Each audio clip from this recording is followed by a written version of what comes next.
I would now like to welcome to the stage, we're honored with State Representative Caleb Rowden. Caleb is an amazing man, a fellow entrepreneur, and we are honored to have you come speak to us this afternoon, Caleb, so thank you.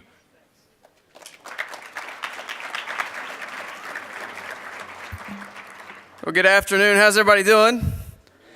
The first slot after lunch is always an unfortunate spot because I'm afraid y'all are going to start, I'm going to see those heads nodding, and then it's going to scream really loud in the mic every once in a while just to make sure you guys are good.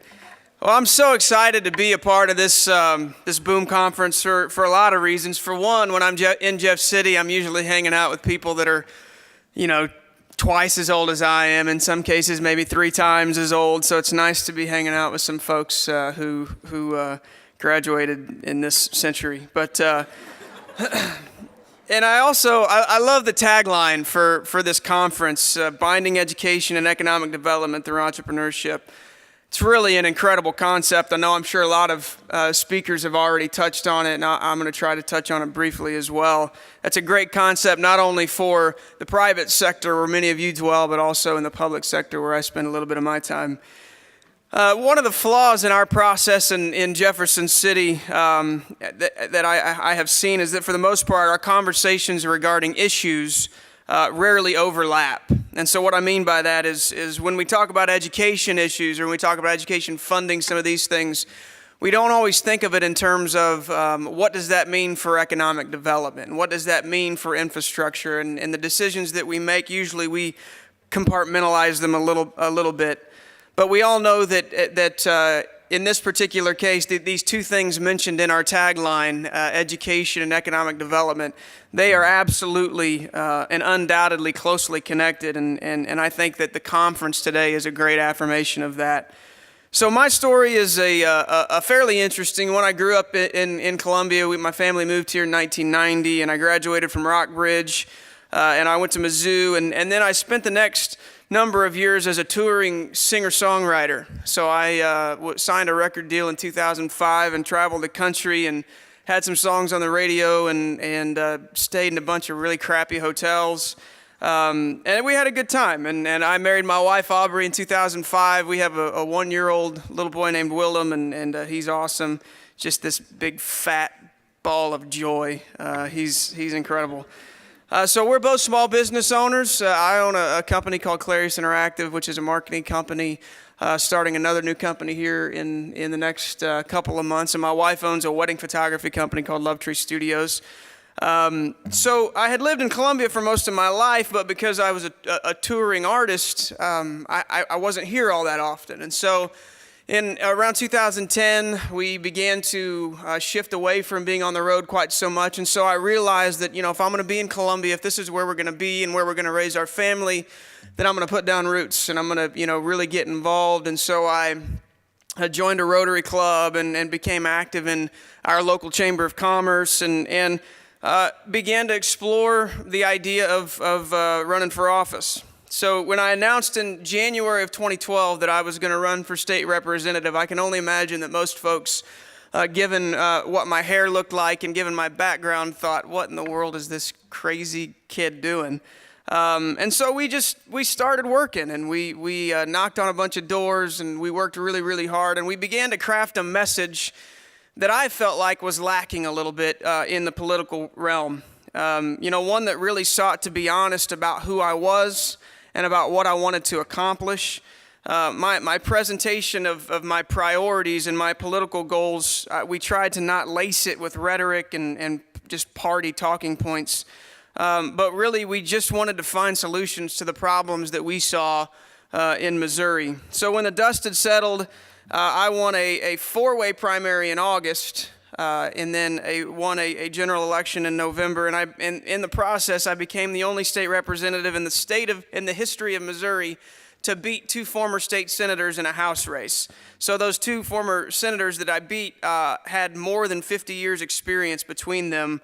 And so people all around the state that were familiar with politics were obviously pretty shocked And we turned a lot of heads, and it wasn't just because we won, but it was because of how we won. And that's what I want to talk about just a little bit today. You know, we worked really, really hard to connect with people online via Facebook and Twitter and some other avenues, and we tried to be accessible to people throughout the district. And you know, this might sound a little weird, but I really, really enjoy sitting down with people who disagree with me politically. I think that's something that informs my decisions, but it also informs how I communicate where I stand on positions. And I try not to be a bomb thrower, and I try not to make people mad until I have to. So as I thought about what I was going to say at this conference, the Boone conference, what I could say to entrepreneurs as an entrepreneur who just happens to be dressed up as a state rep today. First of all, I would say this. You may not have very much to learn from politicians, but I believe that politicians most certainly have a lot to learn from you. You see, politicians and entrepreneurs are both really driven by the same basic thing, and that is ideas. Lawmakers seek to find solutions to problems by coming up with policy initiatives, which at the end of the day are just ideas to solve problems. You know, some policy ideas are really great, some of them are all right, and some of them should have just stayed inside their head. And in the same way, entrepreneurs, we see problems and we see areas where there's a shortage or where there's a void, and we want to fill that void, we want to solve that problem, and we come up with an idea that hopefully does that.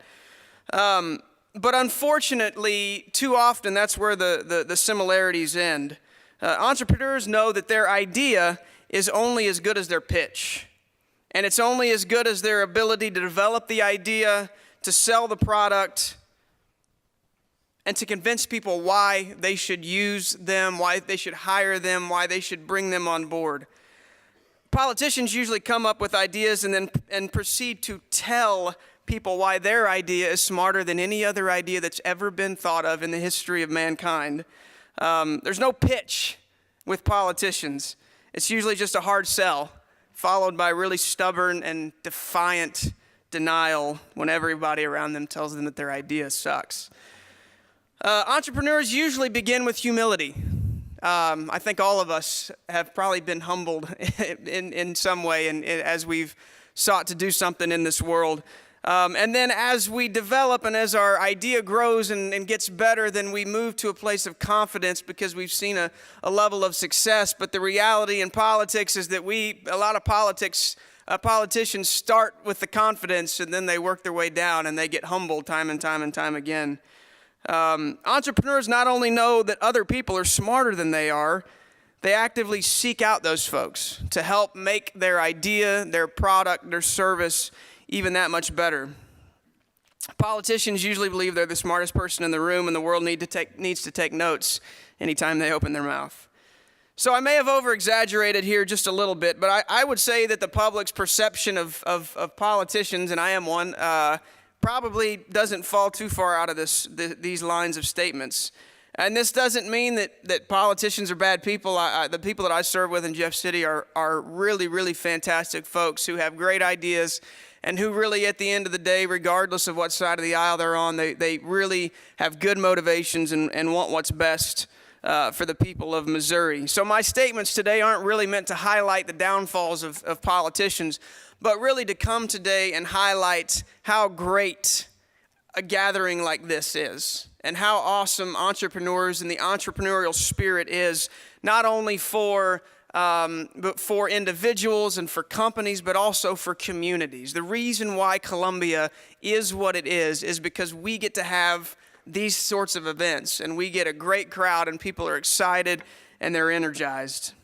So I don't have any exact stats on this, but it's widely known that startups aren't always successful. And entrepreneurs can commonly have 2 or 3 ideas that fall flat before one hits it big. And I think that determination and that commitment that entrepreneurs usually possess is as important, if not more important, than any skill or God-given talent that we could have. And I think we could all think of someone else who hard work and dedication has allowed them to take full advantage and stretch their talent more than people thought that they could. And I would suggest that there's probably a lot of people that fit that description in this room today. So I think politicians can learn a lot from entrepreneurs. And the main reason why I wanted to come here today was to commend you for the incredible work and the incredible innovation and the outside-the-box thinking that you possess. I think the world needs more entrepreneurs.